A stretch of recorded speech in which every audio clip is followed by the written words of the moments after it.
Okey, ni soalan kepada IPO yang mungkin sekarang ada keadaan bila kita share dengan customer, dia kata dia punya produk lah forever living ke belakang ni kenapa expiry produk dekat, tak sampai tak lebih daripada 2 tahun. Adakah sebab you produk tak laku sebab selalu jual produk yang dekat expiry date, atau you ada second yang ada masalah tak?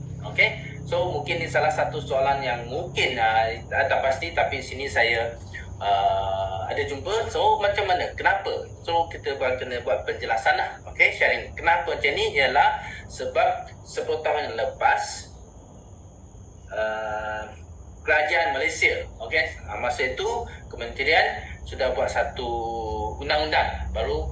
Okay, semua produk yang didaftarkan dalam masa 10 tahun ini, semua produk suplemen yang didaftarkan perlu cuma dibenarkan ada tarikh lupus atau expiry date 2 tahun.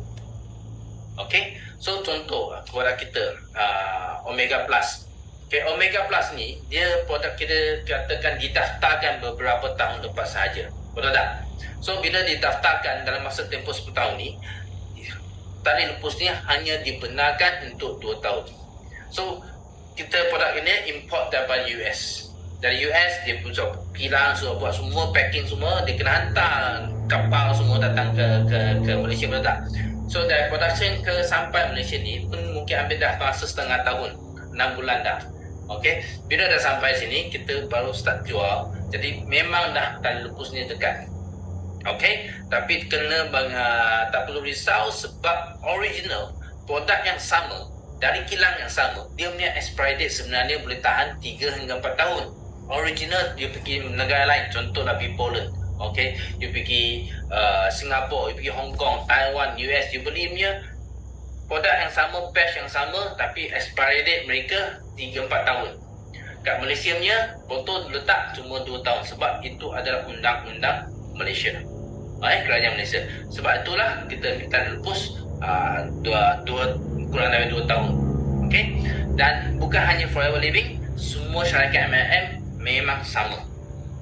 Semua produk makanan pun sama, asalkan dia buat pendaftaran dengan kerajaan atau kementerian dalam masa 10 tahun ini. Kalau produk yang sudah didaftar 10 tahun lepas, contoh aloe vera kita, botol kuning tu, ini dah daftar sebelum itu, tak ada masalah. Sampai sekarang dia punya expiry date boleh lebih dari 2 tahun. Ini undang-undang. Ini kita boleh mencari taruh suka hati expiry date. Walaupun produk tu boleh tahan lebih dari 2 tahun, tapi disebabkan syarat-syarat untuk jualan di Malaysia, syarikat dibenarkan letak expiry date 2 tahun saja. So ini jika perlu, rasa betul ke, benar ke, jika perlu you boleh tanya upline anda, leader anda, dapatkan kopi surat, bukti memang ada surat yang menunjukkan kementerian memang letakkan expiry date 2 tahun tu. So you boleh minta dengan upline jika perlu. Boleh tak? Jadi syarikat ni produk kita bukan tak laku, bukan ada masalah, cuma ikut undang-undang Malaysia. Boleh?